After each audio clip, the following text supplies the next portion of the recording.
Broadcasting live from snow-covered island. This is Tap Tap Concede. Hello, everyone. Welcome to Tap Tap Concede. I am hosting this week. I'm Cameron. Joining me is Nelson. Hey. And as always, Tap Tap Concede is brought to you by the very kind people over at cardkingdom.com. Cardkingdom.com, a clean, well-lit place to storm out. That's my alternative. That one's free, guys. You can just have that one. I'm so happy with that one. I'm always happy to hear that one. Yeah, I mean, like, I feel we all need a little more Hopper in our lives. There aren't enough clean, well-lit places to storm out either, in my opinion. Yeah, I fully agree. And Card Kingdom does it so well with their clean, well-lit places where you can play Magic, storm or not. You know what else they do really well? What do they do really well, Nelson? Well, they hand out our buttons. And if you go to their website and you put in our affiliate code, that's cardkingdom.com/loading-ready-run, then you can tell them that we sent you and ask for a 1-inch button, please. It's /LRR. Of course, I'm going to continue getting that wrong. Yeah. And currently, it's a little white 1-inch button that just says creature-human. Yeah. I mean, hopefully you get some utility out of that. Yeah, if you could put it on a vest that's on your animal and tweet a photo of that at me, I would appreciate it. Yeah, exactly. I mean, you know, I think we would all appreciate that little moment of levity. So Card Kingdom does like all kinds of stuff. They'll send singles anywhere in the world with their suspiciously fast shipping, sealed product, and all kinds of other stuff too. Associated, affiliated, auxiliary Magic products. Check them out. They're good. We like them. This podcast is also brought to you by you, the viewer, over at patreon.com/loading-ready-run. Your support of this channel through our Patreon makes all of this possible. You know what you did. Thank you very much. This is your fault. What are we talking about this week, Nelson? Why are just the two of us here? Where's Graham? Okay, the jig is up. Cameron, what did you do with them? Well, you see, I have concocted a nefarious scheme using the world's most powerful laser. Whoa. And yeah, I know, right? I found it on eBay. It's pretty cool. There was like this going out of business sale, and it's going to arrive any minute. And when I billed it to the site, Graham had to go to the hospital. So, no, that's not true at all. I thought maybe you were like removing Graham's tattoo, but then it was too powerful, so you just removed Graham instead. Yeah, exactly. We just whooped him out of existence. We found the exile zone, kids. So Graham is now shifting between alternate realities. Nice. Looking for the laser that will bring him back home one day. Do we know how many alternate realities there are? I mean, I don't know. Every time an atom undergoes translation in one arbitrary direction rather than other, that's probably a fork. So probably uncountable ones, which means you can do whatever you want, really. There's always going to be another one to jump to, and it's going to be virtually identical. If we can't calculate the number of potential different realities, how can we possibly calculate the odds of Graham ever finding his way back to this one? His family long for him, Cameron. What have you done? Well, the good news, Nelson, is that another functionally identical Graham will probably shift in at any time. Oh, right. I just won't tell them then. Yeah, well, I mean, who could tell the difference? It's going to be exactly the same, except, you know, like maybe a dinosaur several million years ago got a latte instead of a cappuccino, and that was the break between universes. Otherwise, identical. Your books about dinosaurs when you were a kid were sweeter than mine, weren't they? Yeah, I'm going to say that. I'm comfortable saying that. Yeah, I had the regular ones, but you had the primo ones. Congrats. Yeah.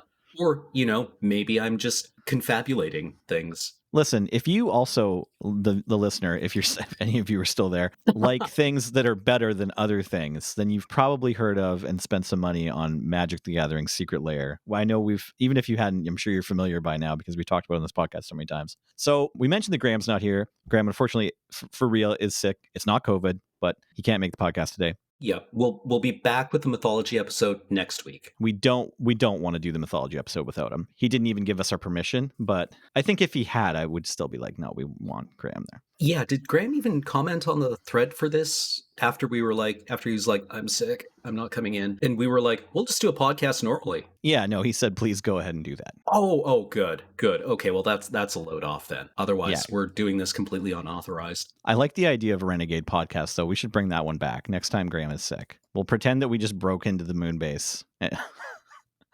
Or broke into the channel. Hey, listeners, we're here to rap with you about Secret Lairs. Exactly. So, two important sets of announcements since we've spoken. They're spaced out by a little bit. The first one was Black is Magic, proudly supporting Black Girls Code, which is a charity that, helps, I imagine, teach Black girls how to code, probably help them make connections in STEM fields as well. So that's sweet. This one was announced a little bit earlier, and the exact product details were sort of teased out slowly. So I initially saw the Shalai and the Ponder art, and then I don't know where the other 3 cards came from originally, but now they're all up on the mothership. So The Ponder is OP. yeah, it's got to be the best Ponder. Like it steals everything that the other Ponders had that was good and takes it, right? Like it's got the moons, it's got the cute humanoids, right? I mean, they're just regular humans this time instead of being merfolk, but like it's kind of got everything going. I mean, there's no head tattoos, or are there? Maybe underneath those cool Right. headdresses, there's some tattoos. I really like the MPR. Or not, is it MPR? Yeah, player rewards Ponder, but this one's the best one. You also get a Cultivate, Kaya Ghost Assassin, and Teferi, Hero of Dominaria. Yeah, the Teferi is really, really sweet as well. Like, not sweet in this is mega sweet, but, it's a sweet card. Like, it's a tender moment with Teferi. Yeah, Hallmark movie sweet, or I don't know, Disney movie sweet, or whatever. Just a very lovely, heartwarming scene. Mm-hmm. The Kaya Ghost Assassin is, it sort of looks like the Ikoria showcase frame kind of art, like it's like whatever that comic book style a little bit, and she just looks, I want to say, I don't know, a little more smug maybe than other depictions we've seen of Kaya. She kind of got the blades glowing, looks like she just killed some people and blew up a whole town, who knows, and she's just like, yeah, I could do that again, whatever. So I didn't break a sweat. It's kind of it's a good movie poster of Kaya. Mm-hmm, mm-hmm. The Cultivate is pretty sweet. It's like 2 young children just like growing some lotuses themselves. Yeah, it actually reminds me a little of the art for, was it Second Harvest? Okay. Yeah. Yeah, the original Visions art for, untap all your lands, 3 mana. Yeah. That's, for sure. Reminds me a little bit of that too. So I want to say about this. This is a charity associated Secret Lair drop. Not the first one we've seen. We had one last year for International Women's Day, if I remember correctly. And it was fairly expensive, and half of your money went to this charity. Now, in just the Wizards of the Coast article here, it lets you know that the non-foil price is $39.99, the foil price is $49.99, and these are in American dollars. Those are pretty typical for a 5-card Secret Lair, and it says that they're supporting this organization, but I don't believe it says anywhere in this article exactly what that means, like what the breakdown is, what amount of money or resources heading to Black Girls Code, and so I kind of don't like that as much. Yeah, agreed. I would like to see those numbers. Like, I don't mind paying for this, but Right. under the conceit that it is going to support a charity, I would like to know to what extent, right? Yeah, if I can't find out, I think I'm just going to take my $40 and donate it directly to this charity, because I hadn't even heard of this before. I hadn't heard of Black Girls Code, but it sounds really sweet. There's a similar one in town, I think just called Girls Can Code, that I know ran some workshops a few years ago up at UVic. I was vaguely involved in trying to help people find each other to set that up. So I like these kinds of operations. But yeah, it'd be neat to find out exactly how many of your dollars are going to it. Regardless, though, these are some really sweet looking cards. So if that's for you, hopefully at least some of your money is going to this charity. And then we had a whole other raft of Secret Lairs announced. Exactly. Yeah, we've got this sort of Valentine's Day set, a super drop called the Smitten Super Drop, which are available on the Secret Lair store from February 12th, which is maybe now, to February 21st. The first one is Fairy, Fairy, Fairy Rad. Yep. Is there a way I'm supposed to say that? I don't know what what that's alluding to. Yeah, what the reference is. I'm too old now. I mean, I've been reading articles all week about how Zoomers don't think millennials are cool. And I, for one, am shocked that teens don't think that adults are cool. It's shattering my worldview. Yeah, it's so weird, right? I'm just coming apart at the seams. Yeah, I read another article that started off the first of the millennials turns 40 this year, and I'm like, oh, that's neat.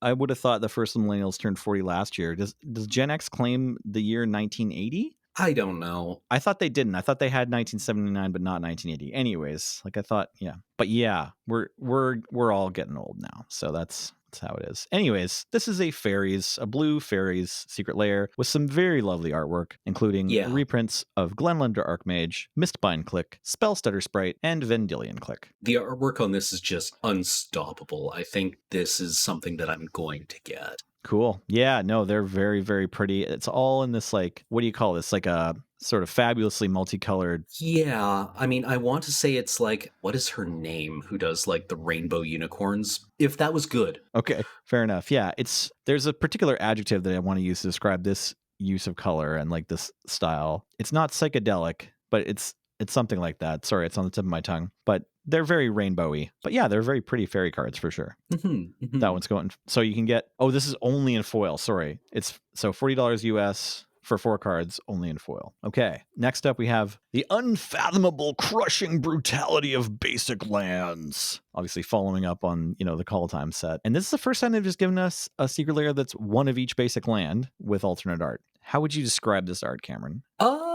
How would I describe it? That's a very good question, Nelson. How would I describe this art? It's a little bit reminiscent of the Kaldheim showcase. It doesn't like have all the knotwork around the border, but I almost want to say that, like, I think what they're going for here is, like, obviously a metal theme, but what it really evokes for me is much more tarot okay. centric. Like the island with the two robed figures facing away from the icon. Right. Yeah, there's some symmetry in every art except for the forest. Yeah. Like they read left to right, equally right to left, don't they? Or close. It seems a little mystical to me, and I like that. This is a little more than we get from basic lands usually, which are landscapes. This is much more conceptual, and I enjoy it. Right. Okay, so maybe they're a little bit like a Kaldheim take on the Theros full mana symbol in the stars, right? Because it's like the picture is a mana symbol centered, taking up 30 or 40% of the art, and then like a bunch of cool window dressing around it, rather than a land scene. Although the island kind of incorporates a bit of a landscape. Yeah, I think that's probably unavoidable, but I like these a lot.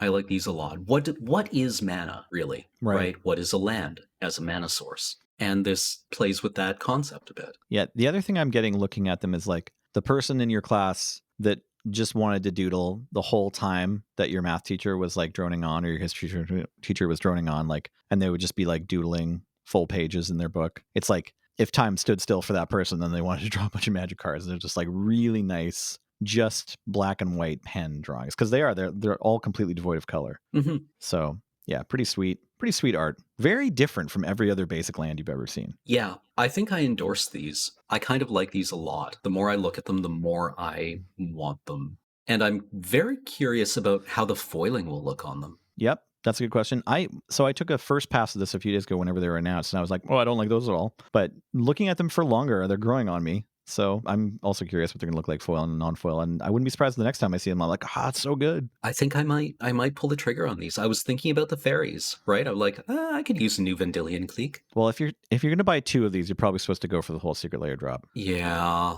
Sorry. Okay, next up we have Valentine's Day 2021, pretty straightforwardly named, a Boros Cupid theme set, including Boros Charm, Gisela Blade of Gold Knight, Goblin Rabblemaster, Heliod Suncrowned, Monastery Swift Spear, and a 1/1 Goblin token. Available in foil and non-foil for $30 or $40. So what's this art style now? We're into the like realm of, I don't know, cutesy oil paintings? Yeah, I should have asked an art expert. Aren't you and I both art experts? We play Magic the Gathering.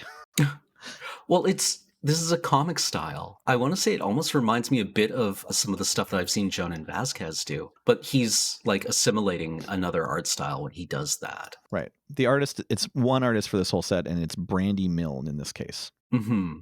And I'm going to guess that none of their artwork has been featured on Magic cards before. Yeah. Let's see. I kind of enjoy these. These aren't cards that I'm planning to play at all, but I kind of love this Goblin token. The one that's like puking roses on you. Yeah, it's puking out roses. It also has like a cool like foxtail. Yeah. Or wait, no, that's its foot. Sorry. No, is that its foot? Yeah, yeah. It's got like hooves, kind of, right? Or maybe just has pants, and then its foot is like a big flat stump. There's some questions about this art, which I think is intentional. But I really like this token. I don't think $40 like this token. Okay. The set of cards is like very playable. Well, like Monastery Swift Spear, Rabblemaster, these are the real deal, right? Yeah, Boros Charm still gets played in Modern. Heliod Suncrowned, still standard legal, and I think also gets played in like Historic, so maybe Pioneer too. The Pioneer Walking Ballista combo. Gisela, or Gisela played in Commander a fair bit, I think. So probably the resale value on these is fine. Yeah. Is this the Gisela that gets played in Commander? Cool. I thought so. Yeah, I thought this one was pretty good because like it doubles damage, so Mm. those effects are pretty decent. Yeah, the pseudo haste effect of just like slamming Gisela and then like pushing into the red zone with your team. Yeah, also like it's a commander, so if you have the boots, you can play this as your commander, give it the Mm. boots, and then if you give it even one extra power, it's 2 swings to be lethal with commander damage. Right. So I don't know if it's still popular, but I can remember people telling me like, oh, I've sold quite a few of them from Yellow Jacket. Okay, reasonable. Reasonable Yeah. then. All right, moving on. Showcase Kaldheim Part 1. We've got Frost Titan, Primeval Titan, and Uro, Titan of Nature's Wrath. Actually, you know what? Why don't we come back to this? Let's read about Part 2,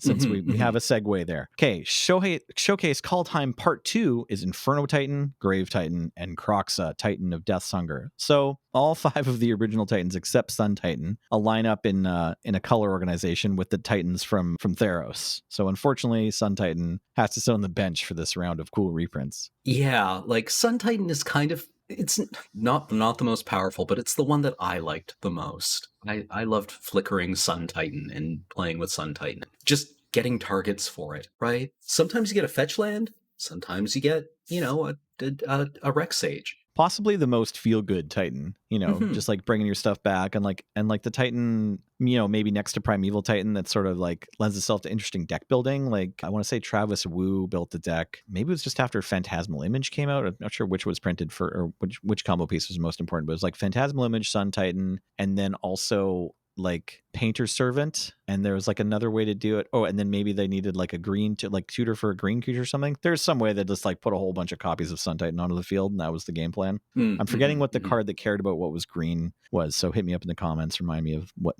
that deck was I'm talking about. Anyways, This Kroxa is super cool. so scary, as if Kroxa wasn't scary enough. Now there's another picture of just all the mouths that looks like, the cover of a metal album. These are just the regular showcase Kaldheim frames that you're used to seeing on the fancy versions of cards in your packs. But yeah, the Kroxa has gray hair now. Maybe it had gray hair before. I don't know. It's got silver hair. The Inferno Titan is just like erupting out of the floor and kind of getting ready to breathe lava on everybody. But the Grave Titan is just like spoiled for so much good art already, and now has a third amazing picture. How many times did you have to Wrath of God a single Grave Titan? Wrath of Godding a single Grave Titan is like nowhere near the bottom value I've ever gotten off of casting a Wrath of God. Like I'll Wrath of God a Llanowar Elves.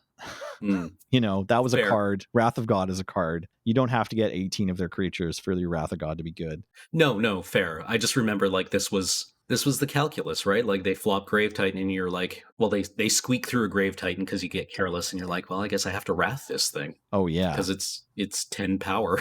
If you have the option to Wrath their Grave Titan, like Wrathing their Grave Titan is probably correct. It's a whole team all by itself. Still just like a legitimate option in competitive strategies like Canadian Highlander. Like you can just put Grave Titan into a deck that otherwise is kind of aggressive or, otherwise only plays creatures that have, I don't know, haste or interactive ETBs. But like this, he's just such a house, Yeah. Plays offense and defense so well. And I want to say maybe there's just something about a giant leading a bunch of zombies that lends itself to a really good piece of magic art, because the original art for Grave Titan from like M10 or whatever, M11 is fantastic. And then the promo gateway art is also great. Like it's got a huge sickle and it's like, kind of charging into battle and there's a bunch of zombies coming out of its chest still. And now this one, it's like guts are spewing on the floor. He's got an axe as big as his giant horns and there's all these skeletons charging into battle too in front of him, and just Grave Titan. Great art. Okay. I guess the concept really does something for the artists. So these Kaldheim ones are only 25 for non-foil. It's only 3 cards, or 35 for the foil. So these are all reprints of recent cards too, or it's like a recent card and a card that has been printed several times. So I think all the Titans have been printed at least more than once. So maybe like probably not going to be the most popular grabs, but the art does look really cool. The other one features Frost Titan and Primeval Titan as well as Uro. With a big red disclaimer at the bottom. Yeah, let's talk about the art briefly first. The Frost Titan's got a pretty sweet, like, I don't know, club that looks like he's about to do the classic giant thing of just sweeping the floor of all the regular human-sized people. Yep. I mean, wouldn't that just be fun, right? Like, you have 2 options, right? You can do, like, the lawnmower, the sweep across, or you can just, like, lift and drop, right? Just lift and drop. Maybe just treat your opponents of regular size like they're just one cucumber that you're about to divide for a salad. Yes, yes. Slice into 18 equal rounds. Yeah, and remember, use the curve of the blade to rock. Don't lift and chop. That's right. Pull towards or push away.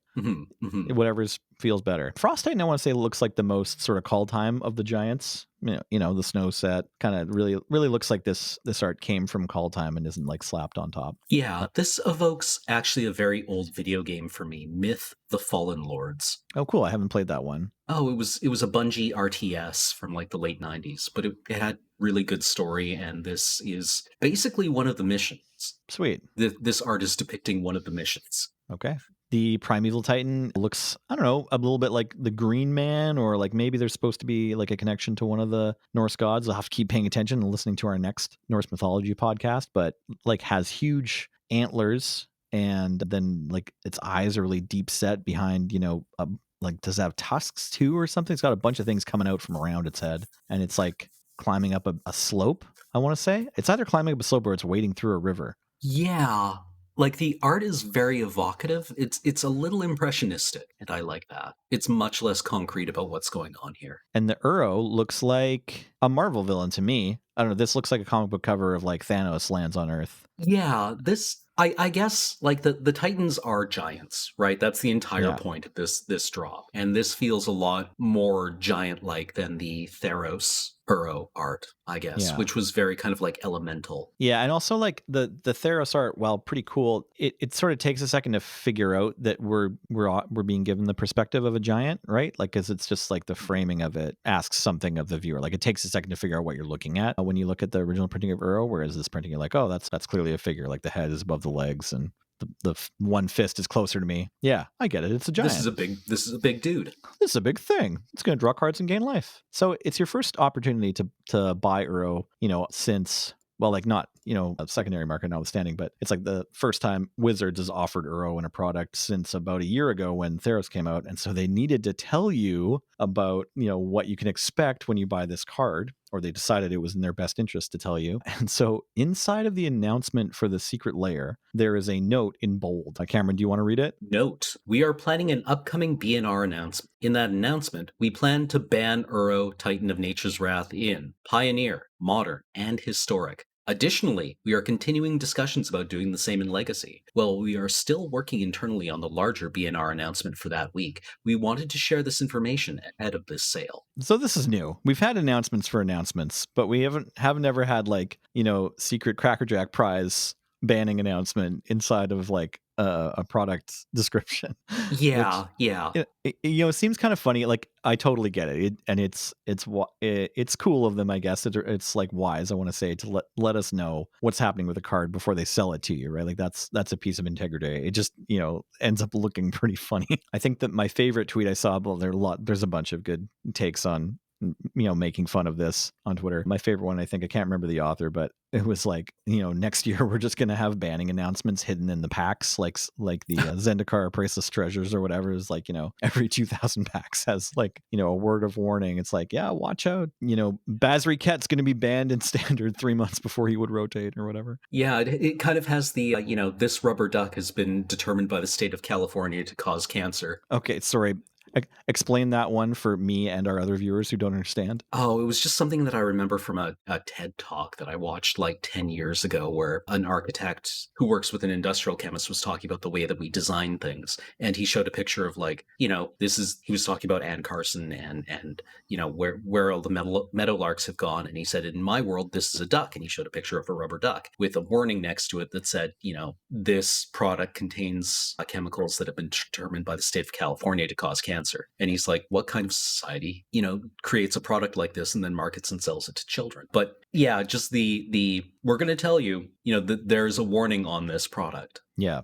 It's less dramatic than this, right? Yeah. It's going to remain legal in Commander, I imagine. I don't think it's a problem in Commander, and like it fits as in my mind as like a decent card for Commander. But Earl's been sort of running rampant on every 60 card constructed format, and people are tired of it. I only play Standard and Historic, and he's already been banned in Standard for a while. So yeah, like he's an important piece of Historic. He's not like the only card in Historic, but yeah, if your opponent has time to cast it, like if you're stumbling as an aggro deck, or they've just managed to 1-for-1 you, or they're their Sultai and they duress your combo piece. It's just Uro's kind of just miserable. Like, Yeah, it's kind of like a time walk, right? yeah, or like a time vault. Like that's the one I want to compare it to. It's like just one of these cards where it's like they play it and you're like, okay, well, unless I can see my way to winning, like shortly after they've played it, like it's probably going to kill you eventually. It keeps coming back, it keeps gaining life, keeps drawing cards, and it even expands their mana sometimes. And it kills you because it's a 6/6, right? So it's just this card that kind of does everything and has recursion. So yeah, like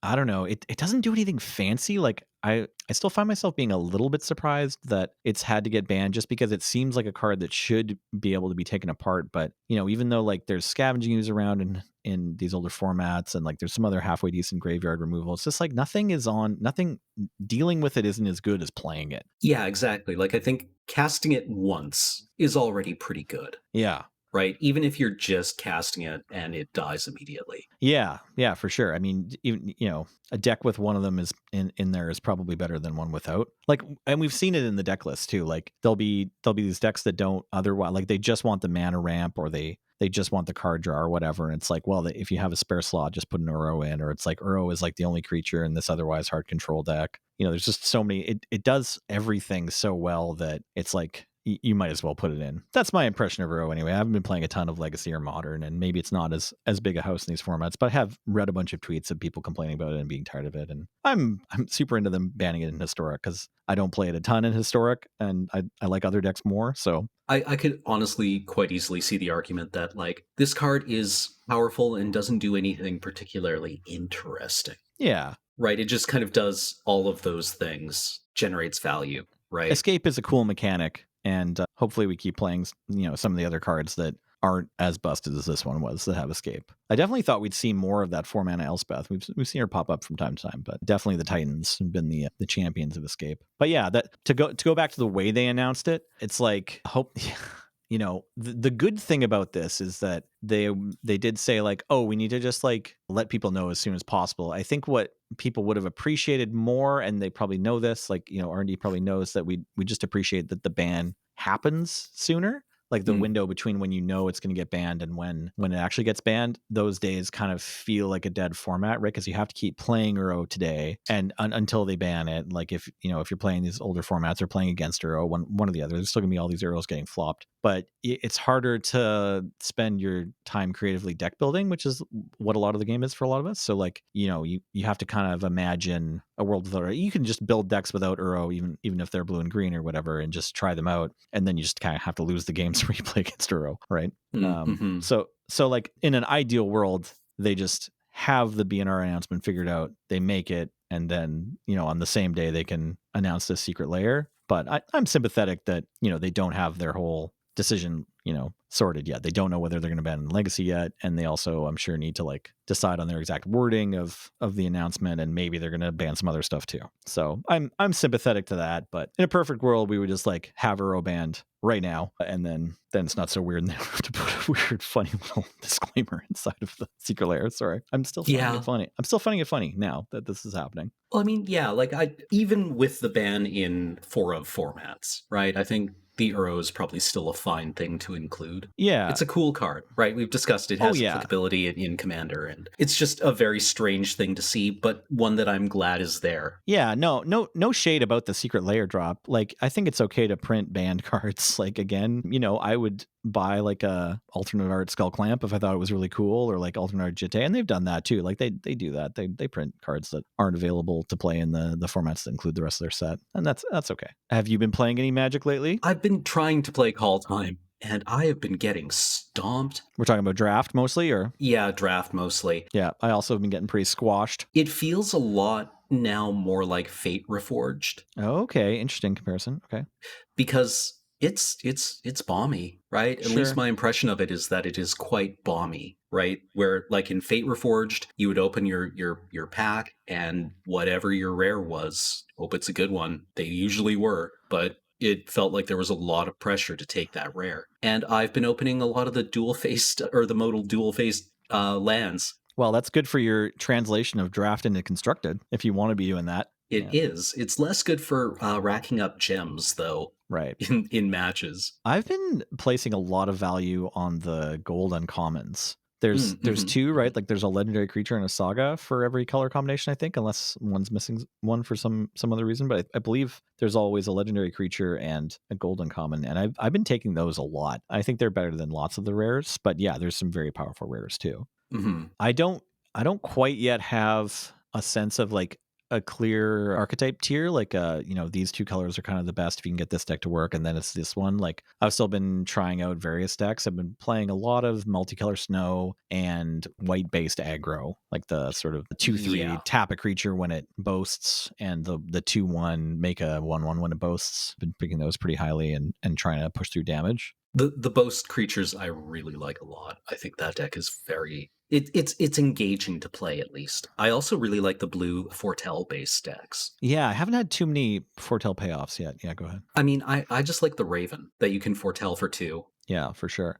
Have you seen anyone? Have you yourself, or have you played a game where the blue white saga that's like it has Nico's name in it? Sorry, I forget the name of the saga, but it's like cares about foretell stuff, and if you don't have foretell cards, it doesn't do anything. I have not But it like actually. makes mana and gains life, and yeah. So that one might I feel like it's the weakest because it requires your deck to like be working in order to take it. But the legendary uncommon is pretty good though. It's a Windrake. It's one generic, a white and a blue for a 2/2 flying. And then whenever you cast a spell that's not from your hand, you draw a card. So it's like your foretell cards also draw you a card. So I like that one a lot Mm-hmm, because it's hmm. just a 2/2 flyer for 3, which is pretty good in this format. Actually, just having Yeah, flying. like this the skies are pretty open. Yeah, but I think maybe there's fewer flying creatures like per capita or whatever, like relative to total cards. It seems like flying is a bit harder to come by. And the reach creatures, like there's a reach enchantment. So you don't usually want to play auras. Green doesn't pay you off for paying auras either, like red and white kind of do. But and then the giant spider is a 3 mana 4/2, which is sweet. I wanted to talk about that actually as being like a very interesting design decision. Yeah, ditto. It's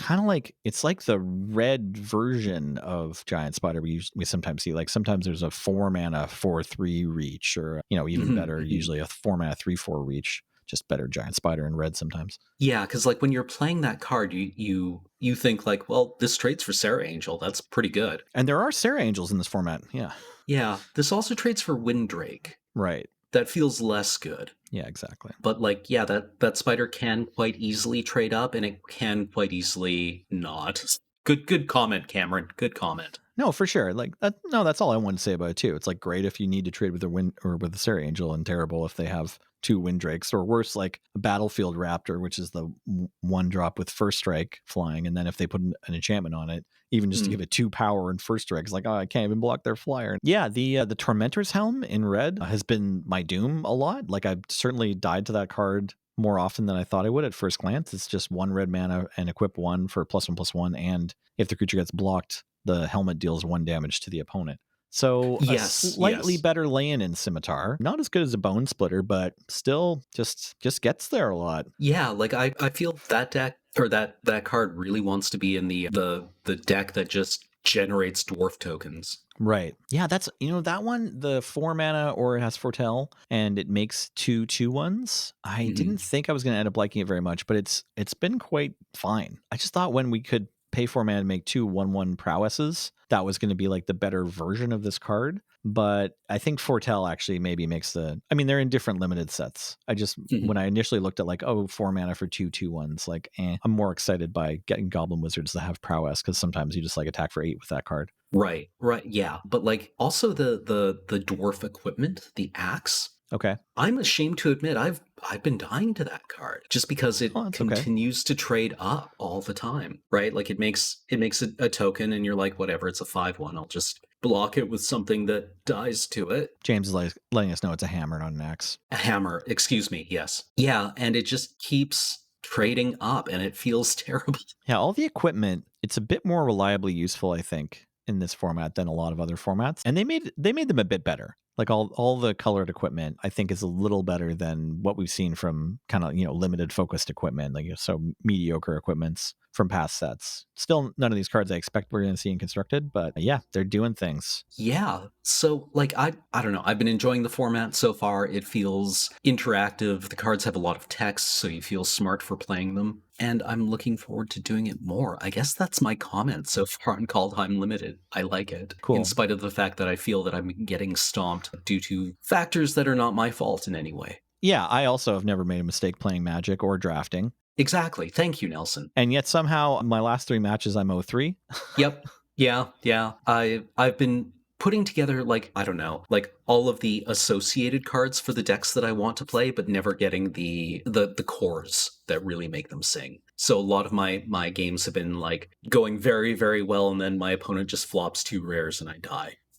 Condolences. Yeah, I mean it happens, right? That's Magic. I've been hitting a bunch of packs that have like 4 of the cards that I need for my deck, followed by like 3 packs that have none. That we need to come up with a name for that. It's probably like the Sutcliffe or something. Like I wouldn't be surprised if he wants that named after him. We could call it the Turner if you want. No, wait, the Turner is definitely when you get completely flooded, even though you have a low land count. Is that it? Yeah, yeah. It's just when you get like brutalized by RNG, Right. Okay. legitimately through no fault of your own. Right. Which is something that I became acquainted with when playing Warhammer, which is a completely separate tabletop game. I agree, though, that Kaldheim Limited, it continues to intrigue me. Like, I want to keep playing it at least until the point where I'm like, okay, this is how I feel about all the color pairs, or this is when you move into snow, and this is when you don't. I've been really enjoying taking the Glittering Frost. I'm really glad that since day one they fixed the Glittering Frost bug, because I like playing lots of colors and being able to get rewarded if nobody else wants the various different gold payoffs, or also like the spell lands. Like it always seems like the spell lands are going too late. I remember Kathleen saying that during the Fam Jam event. It's like, it seems like these spell lands are going really late. And I think maybe it's just that you can't necessarily afford to take them unless you're sure that you're going to activate them and your deck is going to care about that spell, because you also need to take snow lands sometimes. So it's like kind of feels like cube, because you end up taking so many lands, right? Like in cube, you only reach for 4 or 5 cards maybe sometimes from the basic land section, or less. Like sometimes in cube you draft like a bunch of duels and a bunch of fetches and like maybe even a utility land or 2, and then you're like, okay, I already took 10 lands, so I'm going to grab 5 more lands because I have 2 moxes or whatever. So it's more than that. Like you're usually taking 8 or 10 basic lands at least from Kaldheim draft, but still you have a lot of land slots taking up your picks. So then these spell lands, which they're pretty big payoffs, like a lot of them are really strong spells, they still they have to go late. So that's been exciting too. Yeah. There is that interesting competition between what kind of lands you were taking. Kathleen, speaking of, also I feel had a very apt observation where this draft format feels like you can be like, all right, I've got a very, very good like blue-green deck with strong cards in it, and upon examination, it is actually 3 different decks. Oh, neat. Okay. Right, like the draft archetypes feel finer than just color identity. Right. Yeah, no, I definitely agree with that. Like you really are going to get rewarded for taking the cards that have synergies with each other rather than just taking the cards that are easy to cast in the same deck. That being said, Glittering Frost on 3 feels really good. Yeah, unless your opponent went turn 1 Boast Creature, turn 2 gets bigger, turn 3 Boast Creature. What's that thing called? I'm still terrified of that thing that Ben killed me with, some sort of demon berserker guy that gets bigger every time you boast. Right, yes. That guy. I know that guy. I've met that guy. I've seen that guy. Like briefly in every occasion, but we see him around. I've also run into sweepers a bunch, and I've run into Demon Rune Berserker a few times. Have you been killed by this thing? It's like 6 mana, 6/6 flying, and then it tutors one of the ETBs. Yes, I've seen that. Yeah. Again, briefly. We've met briefly. If you're going to cast it, I recommend finding a Marit of the Frost and a Return to the Tide, or Return Upon the Tides. It's it tutors for 2 cards. One of them, your opponent chooses one to go in your hand, and the other one goes to the graveyard. So yeah, I sure did die when my opponent did that. I had them at like 1 too. Ugh. I've been dying a lot to Sarulf, which feels like both relatable and statistically unlikely. Oh gosh, I just remembered last week I died to Sarulf after milling out. I just cast every single card in my deck. They brought back their Sarulf with Raise the Draugr, and I had the Cosmos Elixir in play, and I was at like 30 life or whatever, so I just was drawing 2 cards a turn, and then eventually I had no way to kill this Sarulf. I wasn't racing in the sky. I needed to like develop board and just like attack with big creatures, but they just blew my stuff up a couple times with Sarulf. I had no way to like lock it down, and then I milled out. It was hilarious. If you cast all your spells and then die, it's the worst. It feels like you really died. Yep. Yeah, exactly. When you're like, all right, maybe I can draw into a solution. And part of your brain is like, there is nothing left. There's nothing left in the tank. Yeah, the worst is when you have like 3 cards left and you're drawing 2 a turn. So like, okay, it's next turn. I got to win next turn. And you're like thinking about what this turn looks like. And you're like, nah, I don't think anything I draw matters. and I can't Yep. get through lethal. Yeah. It's just not going to work. That's our feeling here on Tap Tap Concede. Yeah, sometimes there's no good solution for a strategic problem. Yeah, but we keep playing and we keep enjoying talking about our terrible losses and our takes on the format, be they hot, cold, or medium. When I feel sad that I've lost too many games, sometimes I go to Yellow Jacket and buy a bunch of packs. But unless you live in Victoria, you can't do that. You need to buy your packs from cardkingdom.com. I recommend going to cardkingdom.com/LRR so that they know that we sent you. And if you do that, you can ask for a button that says Creature Human. They'll send you fresh, new sealed product. If you live in the States, they'll send you old, richly aged. What's a good wine word we can throw in here? Like, or a good cheese word? French. Yeah, they'll send you old French sealed product anywhere in the world, as well as singles anywhere in the world. The French champagne. French champagne. That's what I got. That's It's what not I got. it's not Tempest unless it's cultivated in the Wrathy region of Tempest. It's just a busted red deck otherwise. We'd also like to thank you, our Patreons, our patrons, our people who support us at our Patreon, which is what, patreon.com/loading ready run? Something like that. You did this. You know what you did. You kept the lights on here. We appreciate you. Did I miss anything else, Cameron? What else does Graham say at the end? I think that's everything. Well, I mean, I've been Cameron. Joining me this week has been Nelson. James has been running the card reader and hanging out with us in chat. Jordan edits these, and Heather gets them online. So big ups to the entire TTC team. I thought of one more thing to say, and if Jordan doesn't edit it out because James tells her to, you may now head on over to the Nicknames episode website. Right. Yes. I don't remember what it is, but maybe James is going to type it in here. Yes, lrr.cc/nicknames. Okay, sounds like that is a go. You can go enter your awesome, funny Kaldheim nicknames, and you can vote on Kaldheim nicknames, and that episode will be coming up in, I believe, 2 weeks, because next week will be the final Norse mythology episode. Okay. Looking forward to it. Look at us being professionals. Yeah. Good job, Nelson. Good job, Cameron. Good job, James and Jordan and Heather. Good job, listener. Yeah. I think we can all take a lot of satisfaction in what we've managed to accomplish here today. Anyway, until next week, take care of one another out there, and we'll catch you on the flip side. Bye. Bye.